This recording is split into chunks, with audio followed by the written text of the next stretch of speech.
नमस्कार दोस्तों, स्वागत है आप सभी का संकल्प स्टडी पॉइंट उत्तराखंड में। तो दोस्तों आज हम देखेंगे हिंदी से। दोस्तों आज का हमारा प्रैक्टिस सेट रहेगा 18। इससे पहले दोस्तों हिंदी से जो है 17 प्रैक्टिस सेट जो है दोस्तों कंप्लीट हो चुके हैं, जिनको आप प्लेलिस्ट में जाके देख सकते हैं। चलिए दोस्तों स्टार्ट करते हैं आज का सेशन, और आप सभी लोग दोस्तों वीडियो के एंड तक जरूर बने रहें। पहला क्वेश्चन लेते हैं दोस्तों आज का, और साथ ही साथ दोस्तों आप आंसर करते हुए चलेंगे।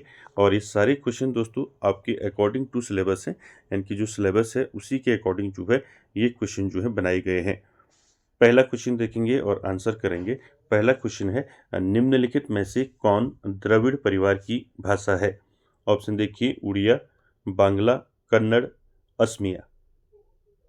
तो दोस्तों राइट आंसर क्या हो जाएगा? आप सभी जानते हैं द्रविड़ भाषा परिवार जो है इसमें कौन कौन सी भाषाएं आती हैं, ये आपको याद रखना है। देखिए यहाँ पर द्रविड़ परिवार की भाषा कौन सी है पूछा गया है, तो राइट आंसर हो जाएगा आपका कन्नड़। ठीक है, यहाँ पर सी ऑप्शन राइट हो जाएगा। ठीक है, याद रखेंगे जो द्रविड़ भाषा परिवार है दोस्तों, द्रविड़ भाषा परिवार जो है दक्षिण एशिया, ठीक है, दक्षिण एशिया की भाषाओं का एक क्या है, बड़ा समूह है, जिसमें दोस्तों मुख्य रूप से कौन कौन सी भाषाएं आती हैं? मुख्य रूप से आती हैं जैसे आपका कन्नड़ हो गया, साथ ही साथ याद रखेंगे तमिल, ठीक है, कन्नड़, तमिल, ठीक है, तेलुगु, ठीक है, तेलुगु हो गया, तेलुगु के साथ साथ मलयालम, ठीक है। तो याद रखेंगे द्रविड़ भाषा परिवार दक्षिण एशिया की भाषाओं का एक बड़ा समूह है, जिसमें तेलुगु, तमिल, कन्नड़ और मलयालम जो है प्रमुख हैं। ठीक है, इसके साथ अन्य भाषाएं जो है आती हैं दोस्तों कन्नड़, इसमें आपका द्रविड़ भाषा परिवार में अन्य भाषाएं भी हैं, जैसे आपका अन्य की बात करें तुलु, ठीक है, तुलु भी जो है दोस्तों ये भी आपका किस में आता है? द्रविड़ में आता है, द्रविड़ भाषा परिवार में आता है। ठीक है, इसके साथ ही साथ गोंडी याद रखेंगे, ठीक है, गोंडी भी जो है ये भी आपका किस में आता है? ये भी आपका द्रविड़ भाषा परिवार में आता है। इसके साथ ही साथ कुरुख, आपने सुना होगा कुरुख, कुरुख भाषा, कुरुख जो है ये भी आपका किस में आता है? द्रविड़ भाषा परिवार में आता है।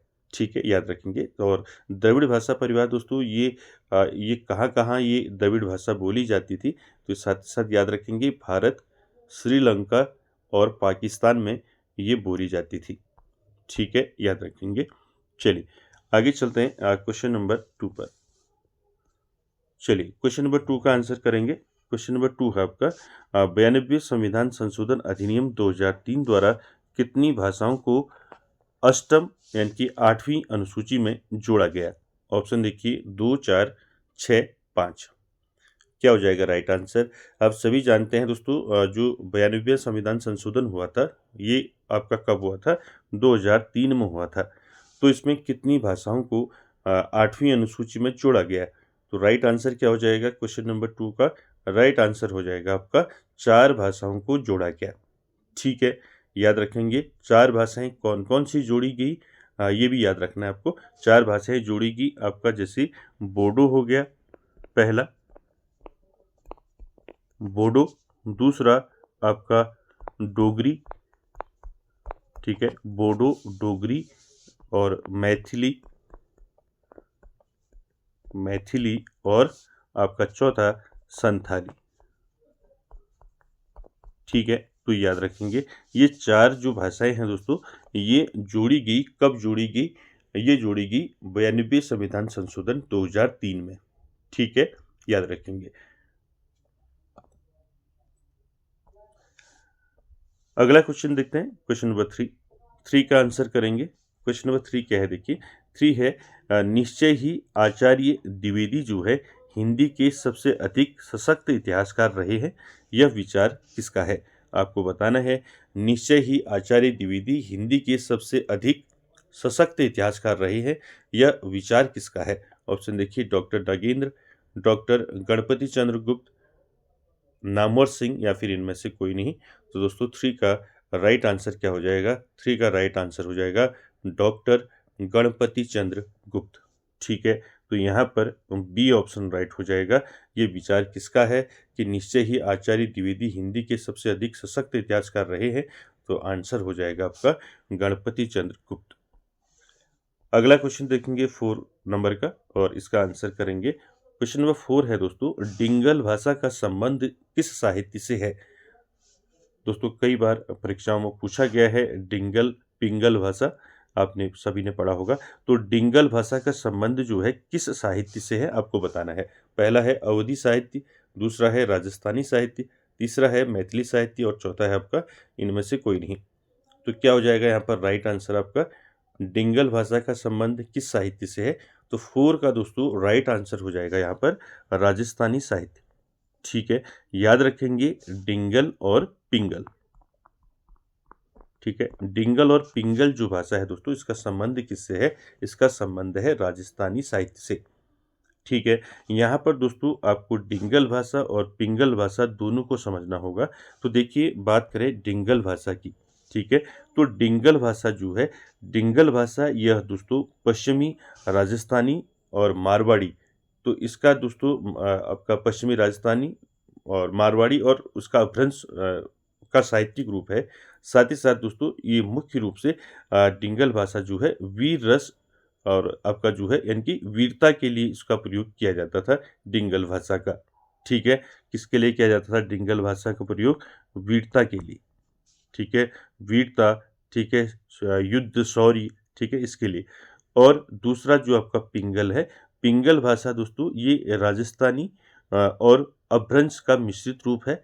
ये सौंदर्य यानी कि प्रेम सौंदर्य के लिए इसका प्रयोग किया जाता था, किसका, पिंगल भाषा का। ठीक है, अगर पूछ लिया जाएगा पिंगल भाषा, ठीक है, तो डिंगल और पिंगल भाषा दोनों जो हैं ये राजस्थानी साहित्य से संबंधित हैं। ठीक है, डिंगल भाषा जो है इसमें वीरता के लिए जो है इसका प्रयोग किया जाता था और जो पिंगल भाषा है, पिंगल भाषा का प्रयोग जो है प्रेम सौंदर्य के लिए किया जाता था। प्रेम, ठीक है, प्रेम सौंदर्य, ठीक है, भक्ति, ठीक है, इसके लिए प्रयोग किया जाता था पिंगल भाषा का। और डिंगल भाषा का प्रयोग किया जाता था किसके लिए, वीरता के लिए। ठीक है, और साथ ही साथ युद्ध के लिए। ठीक है, युद्ध और शौर्य। ठीक है, याद रखेंगे दोनों चीज। और यहाँ पर एक चीज और याद रखनी है, यहाँ पर डिंगल भाषा के प्रमुख कवि और पिंगल भाषा के प्रमुख कवि ये भी आपको पूछ लिए जाते हैं।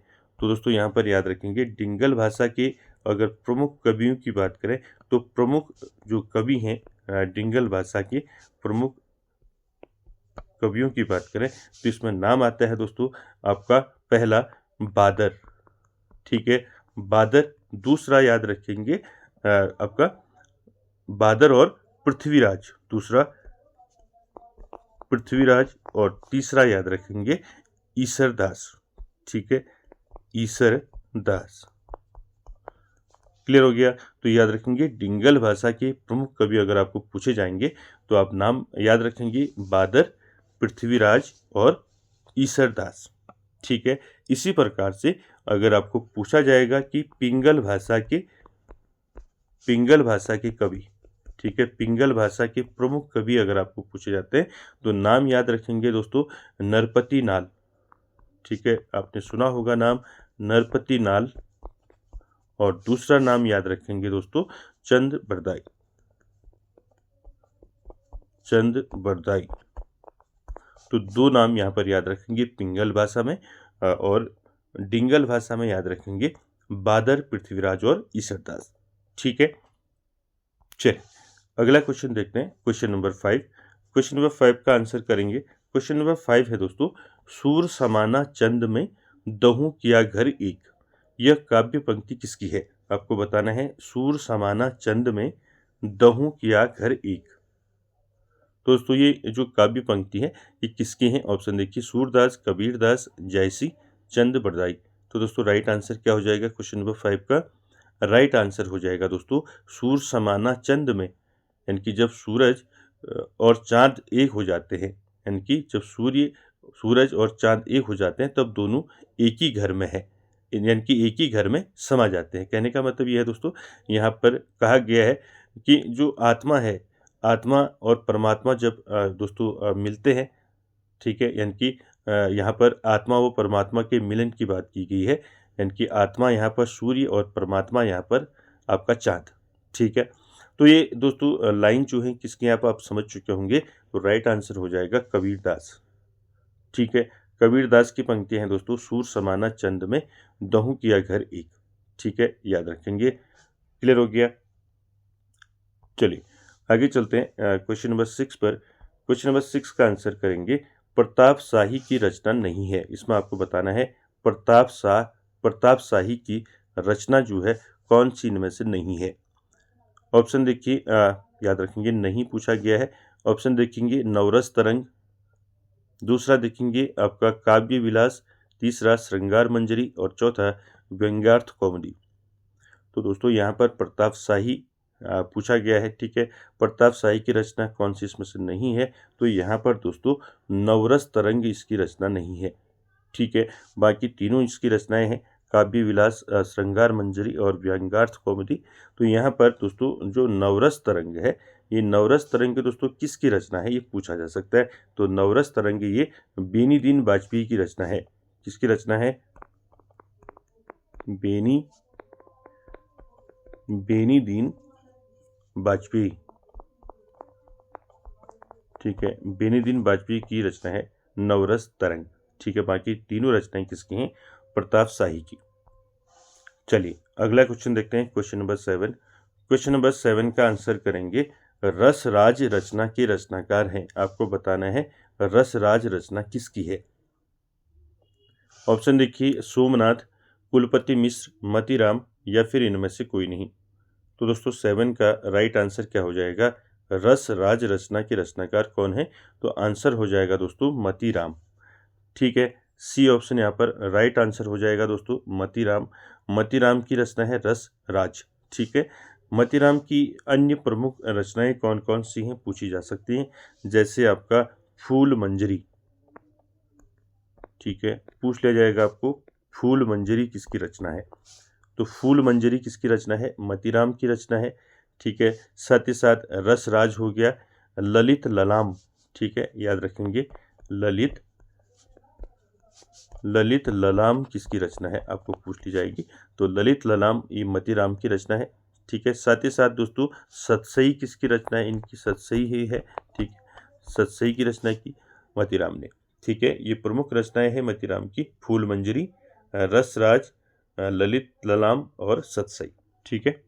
चलिए आगे चलते हैं, क्वेश्चन नंबर 8 का आंसर करेंगे। क्वेश्चन नंबर 8 है दोस्तों, इनमें कौन सा महाकाव्य नहीं है। आपको बताना है इनमें से कौन सा महाकाव्य नहीं है।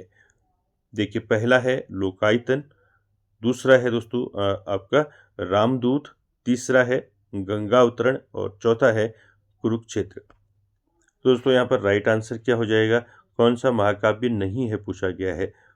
तो दोस्तों राइट आंसर हो जाएगा यहाँ पर कुरुक्षेत्र, ये डी ऑप्शन राइट हो जाएगा। कुरुक्षेत्र जो है ये आपका महाकाव्य नहीं है।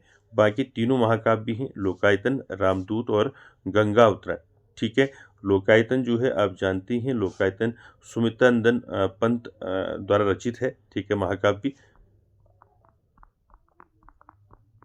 सुमित्रानंदन पंत, ठीक है। लोकायतन सुमित्रानंदन पंत का महाकाव्य है, ठीक है।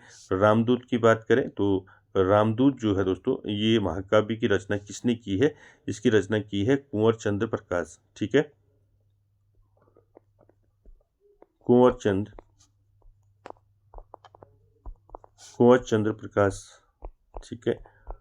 और गंगा अवतरण की बात करें तो गंगा अवतरण जो महाकाव्य है दोस्तों ये किसका है, ये महाकाव्य है जगन्नाथ दास रत्नाकर का, ठीक है। किसका है, जगन्नाथ दास रत्नाकर, ठीक है, जगन्नाथ दास रत्नाकर, ठीक है, याद रखेंगे। तो यहाँ पर तीनों जो महाकाव्य हैं इनको याद रखेंगे, लोकायतन, रामदूत और गंगा अवतरण, ठीक है। लोकायतन महाकाव्य सुमित्रानंदन पंत का, रामदूत कुंवर चंद्र प्रकाश का और गंगा अवतरण जगन्नाथ दास रत्नाकर का। कुरुक्षेत्र जो है दोस्तों ये कुरुक्षेत्र जो है एक विचार प्रधान काव्य है। क्या है, विचार प्रधान काव्य है और ये किसकी रचना है? कुरुक्षेत्र आप जानती हैं, रामधारी सिंह दिनकर की रचना है कुरुक्षेत्र। ठीक है, तो यहाँ पर डी ऑप्शन राइट हो जाएगा। यहाँ पर पूछा गया था महाकाव्य नहीं है। चलिए आगे चलते हैं क्वेश्चन नंबर 9 पर।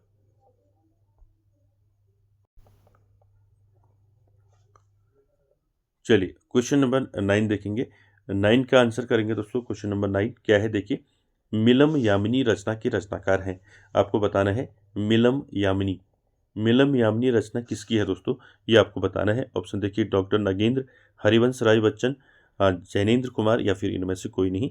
तो दोस्तों मिलम यामिनी जो रचना है ये किसकी है? राइट आंसर हो जाएगा हरिवंश राय बच्चन। ठीक है, बी ऑप्शन यहाँ पर राइट हो जाएगा। मिलम यामिनी रचना किसकी है? हरिवंश राय बच्चन की है। ठीक है, साथ ही साथ दोस्तों ये मिलम यामिनी जो है दोस्तों ये क्या है? कविता संग्रह है। ठीक है, क्या है? हरिवंश राय बच्चन का कविता संग्रह है। ठीक है, कविता संग्रह है। और इसका मुख्य विषय क्या है? इसका मुख्य विषय है प्रेम व वैवाहिक जीवन से जुड़े भावों को इसमें व्यक्त किया गया है। ठीक है, चलिए आगे चलते हैं क्वेश्चन नंबर 10 पर। क्वेश्चन नंबर 10 देखेंगे दोस्तों। क्वेश्चन नंबर 10 है, हाशिए का गवाह काव्य संग्रह किस कवि का है? आपको बताना है क्वेश्चन नंबर 10 में हाशिए का गवाह। तो हाशिए का गवाह काव्य संग्रह किस कवि का है?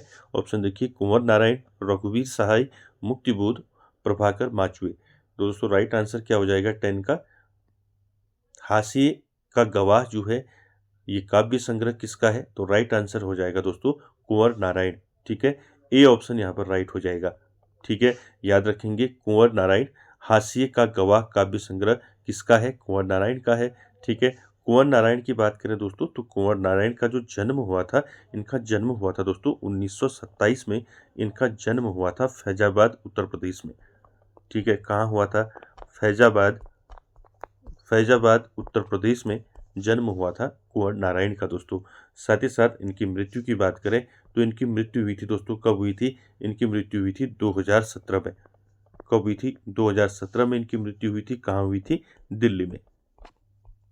ठीक है, तो दोस्तों यहाँ पर जन्म और मृत्यु भी आपको याद रखने हैं, ये भी कभी पूछ लिए जाते हैं। तो कुंवर नारायण से याद रखेंगे, इनका जन्म 1927 में फैजाबाद उत्तर प्रदेश में हुआ था और मृत्यु 2017 में दिल्ली में हुई थी। साथ ही साथ दोस्तों आपको याद रखना है कुंवर नारायण को दोस्तों इनको साहित्य अकादमी पुरस्कार और ज्ञानपीठ पुरस्कार भी मिला है।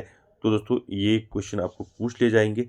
ठीक है, तो कुंवर नारायण को जो है साहित्य अकादमी अवार्ड या पुरस्कार, तो साहित्य अकादमी पुरस्कार जो है इनको कब मिला, ये आपको याद रखना है। इनको साहित्य अकादमी पुरस्कार मिला था दोस्तों 1995 में।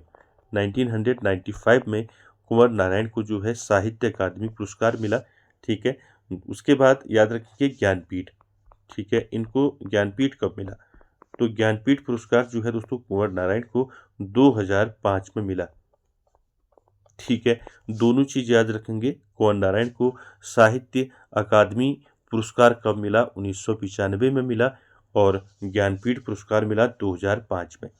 ठीक है, किसके लिए मिला? तो ये इंपॉर्टेंट है, आपको याद रखना है। ठीक है, किसके लिए मिला? तो हाशिए का जो गवाह है ये प्रकाशन इसका कब हुआ, ये आपको पूछा जा सकता है, ये भी आपको पूछ लिया जाएगा। तो ये दोनों चीज याद रखेंगे। ठीक है, किसके लिए मिला और कब मिला। ठीक है, तो दोनों चीज याद रखेंगे। और साथ ही साथ दोस्तों आपको याद रखना है कि इनकी जो प्रमुख रचनाएं हैं कुंवर नारायण की, तो कौन कौन सी हैं इनकी, दोनों याद रखेंगे। साहित्य अकादमी पुरस्कार कब मिला और ज्ञानपीठ कब मिला। इसके साथ ही साथ इनकी दोस्तों कुछ प्रमुख रचनाएं हैं जो आपको याद रखनी है।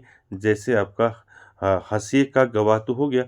ठीक है, ये कब प्रकाशन हुआ ये पूछा जा सकता है, मैंने अभी बताया था आपको। इसका प्रकाशन हुआ था 2009 में। ठीक है, और प्रमुख रचनाओं की बात करें कुंवर नारायण की, तो यहाँ पर याद रखेंगे चक्रव्यूह। ठीक है, चक्रव्यूह इनकी एक रचना है दोस्तों, इंपॉर्टेंट है। साथ ही साथ परिवेश इनकी एक प्रमुख रचना है, परिवेश। ठीक है, परिवेश इनकी प्रमुख रचना है। साथ ही साथ हम तुम इनकी रचना है। ठीक है, हम तुम। ठीक है, अपने सामने। ठीक है, अपने सामने। ठीक है, पूछ लिया जाएगा अपने सामने किसकी रचना है, तो ये भी कुंवर नारायण की है। ठीक है, और साथ ही साथ हाशिए के बहाने, ये भी इनकी एक रचना है। ठीक है, हाशिए के बहाने। ठीक है, हाशिए हाशिए के बहाने। ठीक है, तो कुंवर नारायण की प्रमुख रचनाएं हैं दोस्तों, इनको याद रखेंगे, जन्म याद रखेंगे, ठीक है, मृत्यु, साथ ही साथ ज्ञानपीठ और आपका साहित्य अकादमी पुरस्कार। ठीक है, चलिए आगे चलते हैं क्वेश्चन नंबर 11 पर। 11 का आंसर करेंगे। 11 है दोस्तों प्रभात फेरी रचना है। आपको बताना है प्रभात फेरी जो रचना है किसकी है। ऑप्शन देखिए, केदारनाथ अग्रवाल, नरेंद्र शर्मा, माखनलाल चतुर्वेदी या फिर इनमें से कोई नहीं। तो क्या हो जाएगा राइट आंसर क्वेश्चन नंबर 11 का। प्रभात फेरी रचना किसकी है दोस्तों। ये रचना है दोस्तों, प्रभात फेरी रचना है नरेंद्र शर्मा की। ठीक है, तो यहाँ पर बी ऑप्शन राइट हो जाएगा दोस्तों। ठीक है, याद रखेंगे प्रभात फेरी रचना किसकी है, नरेंद्र शर्मा की। ठीक है, ये एक कविता संग्रह है दोस्तों, और आपको पूछ लिया जाएगा कि प्रभात फेरी का प्रकाशन कब हुआ। ठीक है, इसका जो प्रकाशन हुआ था तो प्रकाशन वर्ष पूछा जाता है। ठीक है, प्रकाशन वर्ष, तो प्रभात फेरी का जो प्रकाशन वर्ष है दोस्तों वो है 1938। ठीक है, 1938। ठीक, चलिए आगे चलते हैं क्वेश्चन नंबर 12 में। क्वेश्चन नंबर 12 का आंसर करेंगे, यहाँ से देखो रचना किसकी है। दोस्तों आपको बताना है यहाँ से देखो ये रचना किसकी है। ऑप्शन देखिए, केदारनाथ सिंह, अशोक वाजपेयी, कुंवर नारायण और विष्णु प्रभाकर। क्या हो जाएगा दोस्तों 12 का राइट आंसर। यहाँ से देखो रचना किसकी है, तो ये रचना है दोस्तों केदारनाथ सिंह की। ठीक है, तो ए ऑप्शन यहाँ पर राइट हो जाएगा दोस्तों। यहाँ से देखो रचना किसकी है, केदारनाथ सिंह की है। दोस्तों यहाँ से केदारनाथ से आपको याद रखना है, इनका जन्म आपको पूछ लिया जाएगा। ठीक है, इनका जन्म कब हुआ था, इनका जन्म हुआ था 1934 में। ठीक है, 1934 में इनका जन्म हुआ था उत्तर प्रदेश में। ठीक है, बलिया उत्तर प्रदेश में इनका जन्म हुआ था केदारनाथ सिंह का। याद रखेंगे, इनका निधन जो हुआ था दोस्तों ये भी आपको याद रखना है। ठीक है, निधन कब हुआ था, 2018 में इनका निधन हुआ था दिल्ली में। ठीक है, पूछ लिए जाते हैं दोस्तों ये, इसलिए आपको याद रखना है जन्म और निधन। ठीक है, तो यहाँ पर केदारनाथ सिंह जो है इनका जन्म 1934 उत्तर प्रदेश में हुआ और निधन 2018 दिल्ली में। साथ ही साथ दोस्तों यहाँ से आपको याद रखना है इनकी प्रमुख रचनाएं कौन कौन सी हैं, यहाँ से आपके क्वेश्चन पूछे जाते हैं। देखिए, केदारनाथ अग्रवाल की प्रमुख रचनाओं की बात करें, ठीक है, प्रमुख रचनाएं, तो इनकी प्रमुख रचनाएं हैं दोस्तों कौन कौन सी हैं इनकी प्रमुख रचनाएं। जैसे आपका अभी बिल्कुल अभी। ठीक है, अभी बिल्कुल अभी, अभी बिल्कुल अभी, ये किसकी रचना है आपको पूछ लिया जाएगा। ये रचना है केदारनाथ सिंह की। ठीक है, साथ ही साथ दोस्तों आपको याद रखना है जमीन पक रही है। ठीक है, क्या जमीन पक रही है। ठीक है, जमीन पक रही है। ठीक है, ये रचना किसकी है, जमीन पक रही है, केदारनाथ सिंह की है। ठीक है, याद रखेंगे। साथ ही साथ इनकी एक रचना है बाग, बाग इनकी एक रचना है। ठीक है, साथ ही साथ दोस्तों अकाल में सारस, मोस्ट इंपॉर्टेंट इनकी एक रचना है दोस्तों। क्या है, केदारनाथ सिंह की जो प्रमुख एक रचना है इनकी, अकाल में सारस। ठीक है, इसको याद रखेंगे, अकाल में सारस। ठीक है, अकाल में सारस ये रचना किसकी है, केदारनाथ सिंह की ये रचना है दोस्तों। इसके लिए इनको जो है साहित्य अकादमी पुरस्कार मिला था। ठीक है, केदारनाथ सिंह को जो है साहित्य अकादमी पुरस्कार कब मिला। ठीक है, साहित्य अकादमी अवार्ड इनको जो है कब मिला, ये आपको याद रखना है। कब मिला, 1989 में। ठीक है, 1989 में दोस्तों केदारनाथ सिंह को साहित्य अकादमी पुरस्कार मिला, किसके लिए, अकाल में सारस के लिए। ठीक है, और अकाल में सारस के लिए इनको दोस्तों ज्ञानपीठ भी मिला है। ठीक है, ज्ञानपीठ पुरस्कार। ठीक है, ज्ञानपीठ पुरस्कार इनको कब मिला, ज्ञानपीठ पुरस्कार मिला केदारनाथ सिंह को, कब मिला, 2013 में। ठीक है, 2013 में जो है इनको क्या मिला, ज्ञानपीठ पुरस्कार मिला, किसके लिए मिला, अकाल में सारस के लिए। तो यहाँ पर दोस्तों केदारनाथ सिंह की जो रचना है अकाल में सारस, इसको आपने याद रखना है। ठीक है, इसी के लिए इनको साहित्य भी मिला था, साहित्य अकादमी पुरस्कार और ज्ञानपीठ भी मिला था। ठीक है। साहित्य मिला था इनको, साहित्य अकादमी पुरस्कार मिला था 1989 में, और ज्ञानपीठ मिला था 2013 में। ठीक है, सारे फैक्ट जो है दोस्तों आपको याद रखने हैं। चलिए आगे चलते हैं क्वेश्चन नंबर 13 पर। क्वेश्चन नंबर 13 है दोस्तों, सूखी डाली रचना किसकी है? आपको बताना है सूखी डाली रचना किसकी है। ऑप्शन देखिए, विष्णु प्रभाकर, उपेंद्र नाथ अस्क, भुवनेश्वर प्रसाद, या फिर इनमें से कोई नहीं। बताइए क्या हो जाएगा राइट आंसर, सूखी डाली रचना किसकी है? तो क्या हो जाएगा राइट आंसर, सूखी डाली जो रचना है दोस्तों ये है उपेंद्र नाथ अस्क की। ठीक है, तो बी ऑप्शन यहाँ पर दोस्तों राइट हो जाएगा, उपेंद्र नाथ अस्क। ठीक है, उपेंद्र नाथ अस्क दोस्तों यहाँ से आपको याद रखना है, उपेंद्र नाथ अस्क जो है ये आपका हिंदी व उर्दू के प्रमुख ये लेखक थे, हिंदी और उर्दू। ठीक है, हिंदी और उर्दू के ये दोस्तों प्रमुख लेखक थे। ठीक है, इनका जन्म कब हुआ था? इनका जन्म हुआ था दोस्तों, कब हुआ था? 1910 में इनका जन्म हुआ था दोस्तों। कहाँ हुआ था? पंजाब में। ठीक, और इनकी जो मृत्यु हुई थी वो हुई थी आपका कब हुई थी? 1996 में। ठीक है, 1996 में प्रयागराज में इनकी मृत्यु हुई थी। ठीक है, दोनों फैक्ट याद रखेंगे, जन्म मृत्यु। ठीक है, जन्म मृत्यु याद रखना है और ये पूछे जाते हैं दोस्तों।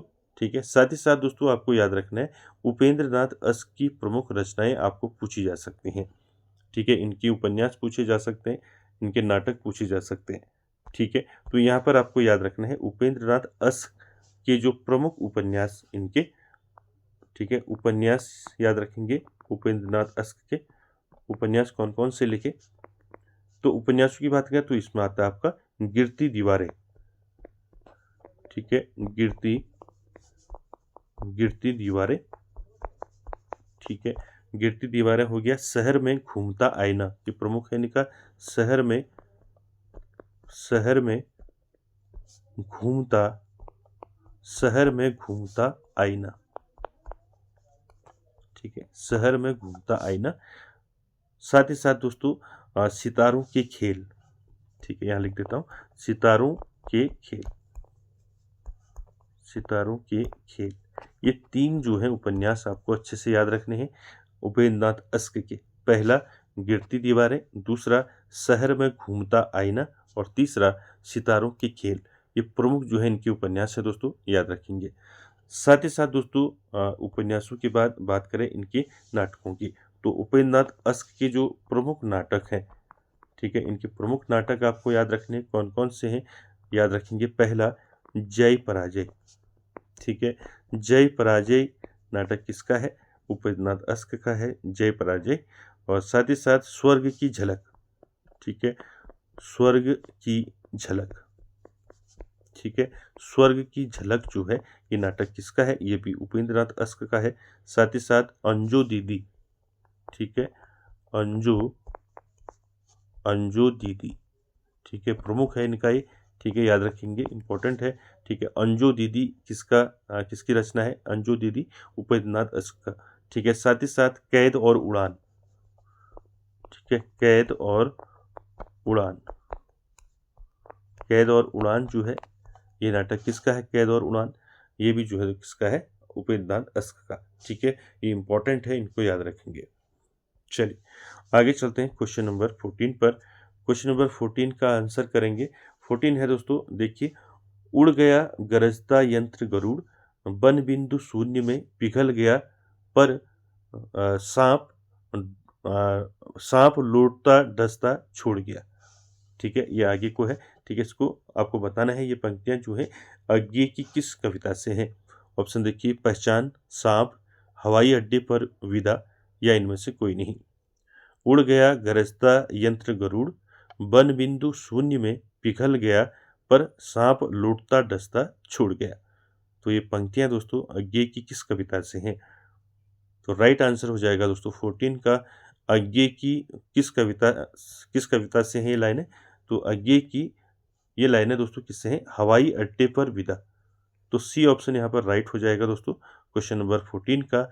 ये दोस्तों पंक्तियां जो हैं आगे की कविता हवाई अड्डे पर विदा से दोस्तों ली गई है। तो यहाँ पर दोस्तों आपको याद रखना है हवाई अड्डे पर विदा जो है ये की रचना है। इसमें हवाई अड्डे के माहौल में विदाई के क्षणों की भावनाओं और द्वंद्व को यहाँ पर दर्शाया गया है। ठीक है, और साथ ही साथ दोस्तों यहाँ पर इनका मतलब, इन पंक्तियों का मतलब अर्थ क्या होगा इनका, देखिए। उड़ गया गरजता यंत्र गरुड़, वन बिंदु शून्य में पिघल गया, पर सांप लूटता दस्ता छोड़ गया। तो ये दोस्तों यहाँ पर एक तेज उड़ने वाले विमान यंत्र का वर्णन है जो गरुड़ के समान शक्तिशाली और विशाल दिखता है, पर जल्द ही जो है दोस्तों एक बिंदु बनकर शून्य यानी कि आकाश में समा जाता है। इसके विपरीत विमान चले जाने के बाद जो है सांप, कहने का मतलब सांप का मतलब है मानवीय पीड़ा, चिंता। तो मानवीय पीड़ा और चिंता वही मौजूद है और जो लूटता और डसता है। ठीक है, तो यहाँ पर सी ऑप्शन राइट हो जाएगा, याद रखेंगे। आगे चलते हैं क्वेश्चन नंबर 15 पर, और आज का आखिरी क्वेश्चन, इसका आंसर करेंगे 15 का। प्रणभंग रचना के रचनाकार बताना है। प्रणभंग ये किसकी रचना है? ऑप्शन देखिए, रामधारी सिंह दिनकर, नरेंद्र शर्मा, मुक्तिबोध या फिर महादेवी वर्मा। तो दोस्तों राइट आंसर 15 का क्या हो जाएगा? प्रणभंग के रचनाकार कौन है? ऑप्शन हो जाएगा आपका ए ऑप्शन राइट हो जाएगा, रामधारी सिंह दिनकर। ठीक है, दिनकर की रचना है दोस्तों प्रणभंग। ठीक है, इसको याद रखेंगे। अब दिनकर की रचनाएं आपको याद होंगी। ठीक है, जैसे आपका रेणुका, रश्मिरथी, ठीक है, कुरुक्षेत्र, तो ये भी आपको याद रखना है प्रणभंग। ठीक है, कौन कौन सी प्रमुख रचनाएं हैं रामधारी सिंह दिनकर की, तो यहाँ पर याद रखेंगे। जैसे आपका कुरुक्षेत्र हो गया। ठीक है, कुरुक्षेत्र के साथ साथ आपको याद रखना है इनकी रचना है रेणुका। ठीक है, रेणुका।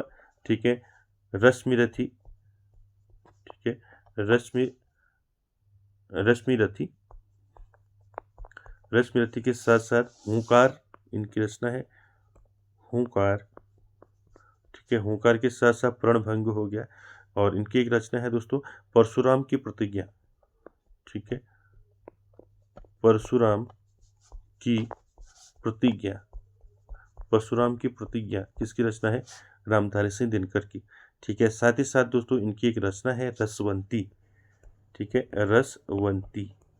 ठीक है, याद रखेंगे। साथ ही साथ इनकी एक रचना है यशोधरा। क्या है? यशोधरा। ठीक है, तो दोस्तों ये प्रमुख रचनाएं हैं रामधारी सिंह दिनकर की। कुरुक्षेत्र, यशोधरा, हुंकार, प्रणभंग, रसवंती, रेणुका, रश्मिरथी, परशुराम की प्रतिज्ञा। ठीक है, ये सारे दोस्तों आपको याद रखने हैं, इनमें कोई भी आपको पूछ लिया जाएगा। तो दोस्तों आज के सेशन में इतना ही। कैसा लगा आज का सेशन कमेंट बॉक्स में ज़रूर कमेंट करें, और वीडियो को एंड तक देखने के लिए थैंक यू वेरी मच।